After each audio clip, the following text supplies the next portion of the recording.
بسم اللہ الرحمن الرحیم۔ سامعین کرام السلام علیکم۔ فارسی کی ایک بہت ہی مشہور اور دلچسپ حکایت ہے کہ نوشیروان ایک عادل اور منصف بادشاہ تھا۔ ایک دفعہ وہ شکار کے لیے اپنے محافظوں کے ساتھ ایک صحرا میں جا پہنچا، جہاں شکار کے دوران بادشاہ اپنے محافظوں اور ساتھیوں سے بچھڑ گیا۔ بھٹک جانے کے بعد بادشاہ اپنے ساتھیوں کی تلاش میں صحرا کے اس مقام پر جا پہنچا جہاں اسے درختوں کا ایک جھنڈ نظر آیا۔ بادشاہ نے اپنے گھوڑے کا رخ ادھر موڑ دیا۔ بادشاہ نے وہاں پہنچ کر دیکھا کہ وہ انار کا ایک باغ ہے اور ایک بوڑھا مالی اس کی نگہبانی کر رہا ہے۔ مالی نے بادشاہ کو خوش آمدید کہا۔ مہمان کا رسمی حال پوچھنے کے بعد مالی نے ایک پیالہ اٹھایا اور ایک درخت سے تازہ انار توڑ کر پیالے میں نچوڑا تو پورا پیالہ ایک عدد انار سے ہی بھر گیا۔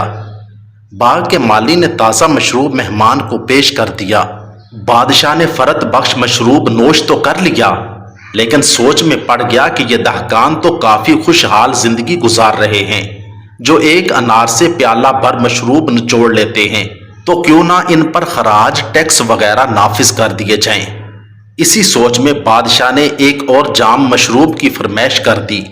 بوڑھا مالی مہمان نواز تھا، خوش دلی کے ساتھ پیالہ پکڑ کر درخت کی طرف چل پڑا، لیکن اس بار دہقان نے ایک انار کے بجائے 4 انار تک نچوڑ ڈالے، مگر پیالہ نہ بھرا۔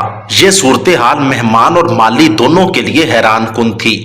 اچانک بوڑھا مالی بول اٹھا اور کہنے لگا کہ جناب، میں کئی سالوں سے اس باغ کا مالی ہوں، آج تک کبھی بھی ایسا نہیں ہوا کہ مجھے ایک پیالے میں ایک انار سے زیادہ کا رس نچوڑنا پڑا۔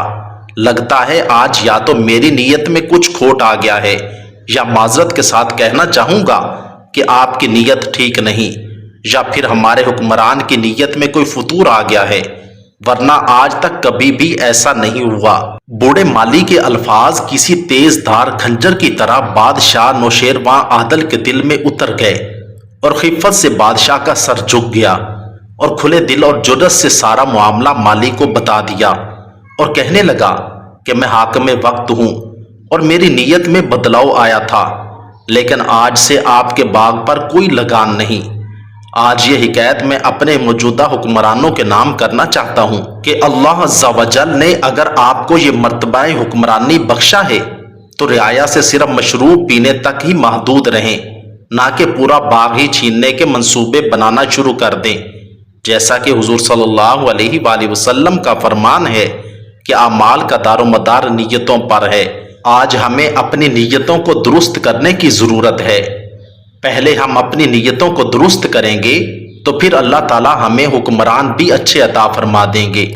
اللہ تعالی ہمیں عمل کی توفیق عطا فرمائے۔ آمین ثم آمین۔